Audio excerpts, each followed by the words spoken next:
సిద్దిపేట జిల్లా చేరియాల మండలం ఆకునూరు గ్రామంలో భాస్కర్ అనే వ్యక్తి ఇంట్లో ప్రమాదవశాత్తు గ్యాస్ సిలిండర్ పేలింది. మంటలకు ఇల్లు పూర్తిగా దగ్ధం కాగా 6గురికి తీవ్ర గాయాలయ్యాయి. కుటుంబ సభ్యులందరూ ఇంట్లో నిద్రిస్తున్న సమయంలో తెల్లవారుజామున గ్యాస్ లీక్ అయి భారీగా మంటలు ఎగసిపడ్డాయి.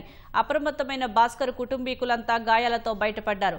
గమనించిన స్థానికులు అంబులెన్స్ సాయంతో ఆసుపత్రికి తరలించారు. బాధితులు సిద్దిపేట ప్రభుత్వ ఆసుపత్రిలో చికిత్స పొందుతున్నారు. స్థానికులు మంటలు ఆర్పేయగా ఇంట్లోని సర్వం కోల్పోయి బాధితులు రోదిస్తున్నారు.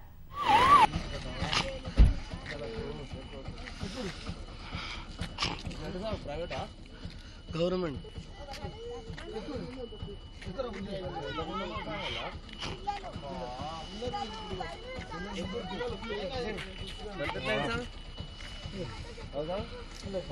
గ్యాస్ సిలిండర్ వేలింది. పొద్దున ముట్టిద్దామని ఆన్ చేసిండట. ఆన్ చేసి ముట్టిద్దామని చూసే వరకు మొత్తం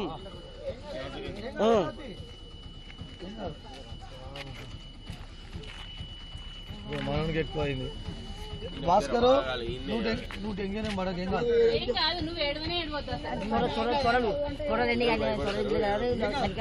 ఏం కాదు, ఇంకా నయ్యం ప్రాణాలతో.